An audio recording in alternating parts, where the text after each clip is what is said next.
Rather than lads, welcome back to Cossy's Arsenal podcast. My name is Cossy. Good morning, good afternoon, good evening, wherever you are in all parts of the world. Welcome back to the channel. Welcome back to a brand new video. We're going to be diving into the latest around Mikel Arteta's press conference. He's been talking about Gabriel Jesus coming back, a couple of injuries as well in the squad, and how important the Bournemouth game is for Arsenal. And he said, look, if you can send a message when you beat Bournemouth over the weekend, that is what we've got to do. Hit the like button for me, subscribe to the podcast as well. We are very close to 66,000 subscribers, and let's get this video to 300 likes as well. So let's dive into Mikel Arteta's press conference, what has been talking about to the media recently in the past few hours. Now, first and foremost, he was asked on the importance of the last three results, sending a message to our rivals. And he said, look, there is no messages to opponents. They're just messages to our players, and to continue doing the same, but better every single day. And that's only the discussion that we are having among the squad as well. I think the last results, to be honest, they do boost the squad a lot. They do help the squad massively. But also, you've got to think about it. Manchester City, Newcastle, Man United, they look at Arsenal and they go, if Arsenal drop 3 points now, if Arsenal drop the 3 games, 2 away, maybe we could catch up with them. And when Arsenal win 3 in a row, it is massive. It is purely massive. Look, all the pressure that Manchester City have now is courtesy of Arsenal winning their last 3 games. That's why we are 5 points clear. That is why we are literally running away with the title. So for me, look, winning the last 3 has been massive. If we can win the next 5, next 6, it's going to be absolutely massive. In our favor as well. On the importance of the successive wins after the loss against Manchester City, it says it's really important to win. It gives you the momentum, it gives you the confidence, and it obviously puts you in a much better position in the league table as well, which is important as a thing. The team is in a good place, and we are really looking to the game tomorrow. That is, it's the same thing I've said. You win a game, especially after a loss, that's one way to bounce back, but it's one way to create that confidence, one way to create that momentum. And you remember in the first game, in the first part of the season, after losing to Man United, our response was purely superb, and we didn't lose a game again until around 18 match days later, when we lost to Everton by 1-0, and then we lost to Man City. So if we can do the same thing, you lose to Man City, but then you win the next 11 games, the title is literally gone. The title will be, ours, okay? On Gabriel Jesus returning from injury, it says he's not far away now. I don't want to give a timeline because he's doing certain things with the team and certain things outside the team as well. He's not actually very close, but he's not far away at all. He's feeling better every single day, and the doctors are confident with the way the injury is evolving. We are in a very good place with him, and I think he will be back very soon, right?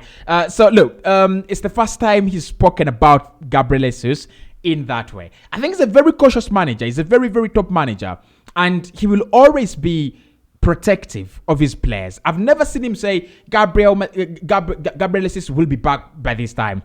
He always says no timelines. We won't give any timelines. We won't do this and that. But right now, he's come out and said he's not far away at all. Okay. Of course, we have already received the breaking story, the exclusive from Kaya Kainak, that this guy will be back before the international break. And I tell you what, I'm so disappointed that we have an international break right about now. I'm very disappointed. After having the World Cup stretch our players like that, we have another international break. Not a break where players are going to be rested, but a break where players are going to be playing football again. Friendlies. They're going to be playing friendlies. It's a joke. It's a pure joke. But Gabriel Jesus is not called up. Gabriel Magalhaes is not called up for Brazil as well. The only concern is going to be with Bukayo Saka. I think England and Gareth Southgate would call him up. And if he doesn't pick up an injury, he's going to pick up some,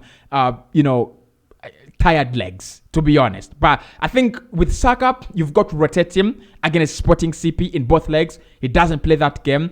And then you rotate him probably, I don't know, do you rotate him in one of the games against Bournemouth or Crystal Palace at the Emirates Stadium? He needs some rest as soon as he can, and as much as we can give him. But Gabriel Jesus back in the squad very, very soon, according to Mikel Arteta. On if Jesus' recovery has been expected, it says, I think it's been pretty straightforward. At the beginning, we were really concerned with the possible extent of the injury because we were talking about a few options there.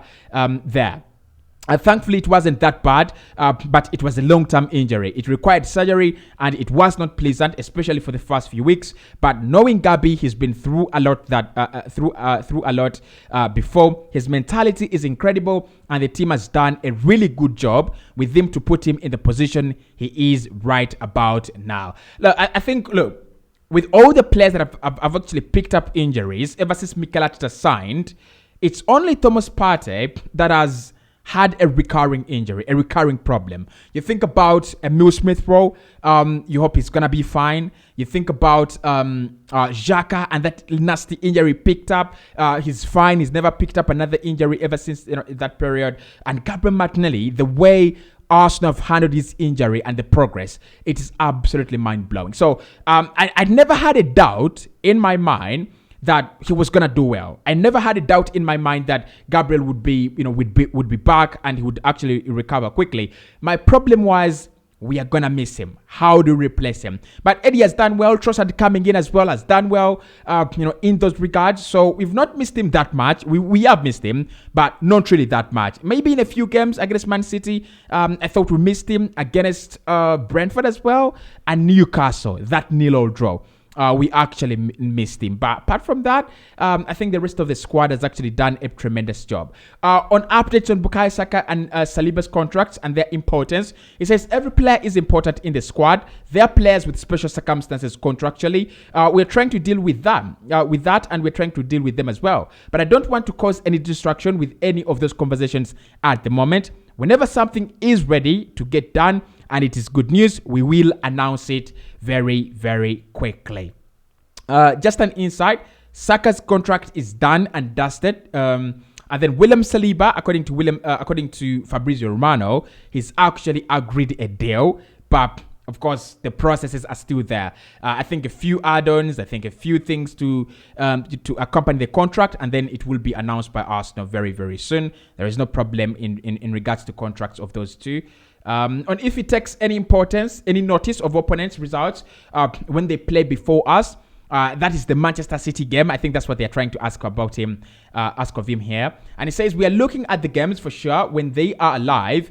Before that, it can be a stimulus, but I don't think that there is need for any extra motivation. We know the difficulty of the challenge. We are looking forward to it, and we go game by game. I tell you what.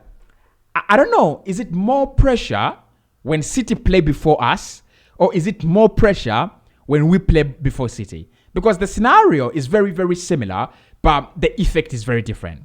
When you play before City, you literally have a chance to go 8 points clear, and City can either catch up or drop points due to the pressure. If City play before us and they win, it's either we go back to 5 points clear, or we leave the gap narrowed down.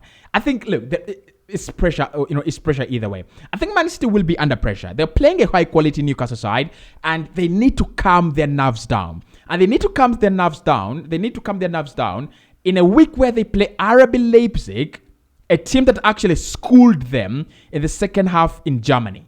So it's going to be a tough week for Man City. Of course, a tough week for Arsenal as well. On Thursday, we take on Sporting CP, but City, if they drop points right about now, the pressure is going to be building. Their pressure is really, really going to be building.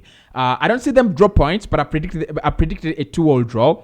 If that is when they drop points. For me, it's the pressure. The pressure is on. They play before Arsenal. They have a chance to go in front. Like they have a chance to close 2 points. The gap to 2 points. I kind of feel like that would be a lot of pressure for them. But if they win, I pray we win as well. This should be a weekend where we just cancel ourselves out. We either take advantage of City dropping points, or if they win, we just win and then walk on to the next game. So I don't think there should be a problem there. On the latest on Eddie, Nketiah, we are assessing him, and it is a bit uncertain what's going on and what's happening to him. To be honest, let's see and keep the options open. He's very positive about it, so hopefully he will be very, very fine. On if Jorginho has recovered from illness, it says Jorginho is fine. He's had an illness and he was suffering. But to be fair, he put in a great effort and shift in the first half of that Everton game. We decided to take him off because, but he's fit now. I don't know. Do we play Partey? Do we play Jorginho now that he is back? In my opinion, stick with Thomas Partey. Look, it is 13 games to go. If we are going to make any changes to that starting lineup, the changes should come next season. They should come. You could put Declan Rice in that team if he comes in. You could put Julian Brandt in that team if he comes in instead of Xhaka. You could do whatever you want. But the moment a first team player comes back, let's continue with the momentum. Let's just put Partey back into the team. Jorginho, I love him. He's done very well ever since he came in. But for now, let him just be on the sidelines. Okay. On the threat Bournemouth have. I want to see what he said here. He said, I watched the games they played against Brighton, Wolves, Newcastle, and Man City. I'm really impressed by what they are doing. They are really aggressive. They haven't conceded many in those games. And they could have had a different result in those 4 games, Against City, showed some quality when they opened up, when finishing the actions to make the scoreline really, really big. But it was really, really a competitive match again. Now, this is where I disagree with Mikel. And I've done my preview and I said, this must be an easy win for Arsenal. And I don't mean that Bournemouth are on the level of Norwich City. They are definitely not. They're much better. They have some good players in that team, like the likes of Dominic Solanke, the likes of Philip Billing, the likes of Tavernier. I think they do have some quality players in that team. But are they at the level of troubling Arsenal? I don't think. I really, really do not think. They won the game at the Molineux against Wolverhampton Wanderers. That was good. But you look at that game, Wolves had almost 20 shots on target. They almost had 50 shots on goal, right? So for me, Arsenal just need to produce enough quality, just enough quality. If we want to win it 2 goals, 3 goals to nil, just enough quality. But if we step up, if we bring in the real quality, that's where the difference is going to be. It could be a 5-0, in my opinion. We've seen it with Arsenal against Nottingham Forest. We might, at times just run away with the result. At times it happens. But again, I won't be surprised if Mikel treats them with a lot of respect and it is a 1-0 win to Arsenal. I won't be surprised. On if he has a plan for the run-in, it says not that far. We never talk about that far in advance. We always have a plan for what we will do in the following weeks, and we always stick to that. We will assess where we are in a month's time and see where we stand. I think the pressure is already building on. You can look at this Arsenal side. We are actually playing very, very confidently, but the pressure is building on, right? I was listening to TalkSport today in the morning, and I think it was it Simon Jordan who was saying that when Arsenal go into the last 6 games of the campaign, that is where the real pressure is. That is where we define, are Arsenal capable of winning the Premier League or not? And our last 7 Premier League games have Chelsea, City, Nottingham Forest. I think you also have a Wolverhampton Wanderers in there. They're difficult fixtures. They're really, really, really, and Brighton. So they're difficult fixes. But right now, I think we can easily go game by game until the last 10 games, right? The last 10 games are always a countdown. You win one, you cut that off. You play another, you cut that off. So the last 10 games for me will mean a lot. For Mikel Arteta, for Arsenal, for the fan base, and for the players as well, right? Mikel, on if he has to pass his experience about the intensity of this season during the spring, it says they knew. A lot of them had actually already experienced it, even if they were challenging for different things. We know that the closer we get to the end, the potential will be higher and the demands will be as high as they have always been all season. Okay. On the courtesy over the patches of Newcastle. He says, I'm not going to take many. I'm not going to make many comments about another club. Okay. On if the team has reached its full potential, it says there is much more to come. We can't do we can do things much better in many aspects of the game, and we still have players in immense growth potential individually and collectively, and as a club as well. There are a lot of things we can do in a much better position. That's the aim. We have to be really seeking.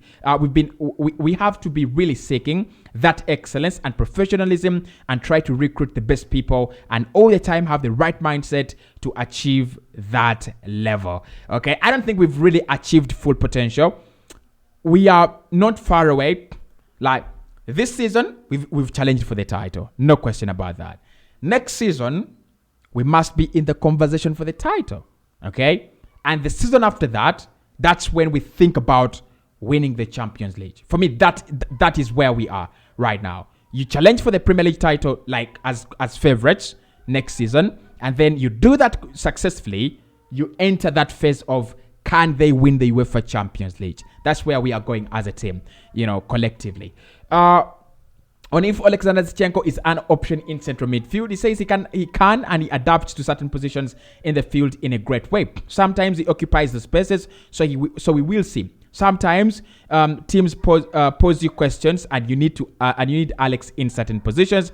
He can play wider, higher up the pitch as well, so he's comfortable playing in those positions. On how important his energy to the team has been, Mikel says it is really important. It's part of our identity and the way we want to play the game. We demand that from ourselves every single day, because without that, I think we would have become an average team. And finally, on the difficulty of stepping up from the youth to the first team, as Gary O'Neill has done, he says, I know him for many years because we've been in the league together, and I've been really impressed with what he's done throughout his career and the way he approaches every game, the way he sets the team, and what the team is doing right now. I know him personally as well, so I think he's doing a great job at Bournemouth right about now. So that's Mikel Arteta and some of the few press conference excerpts that have actually brought out the best of the press conference. The rest of the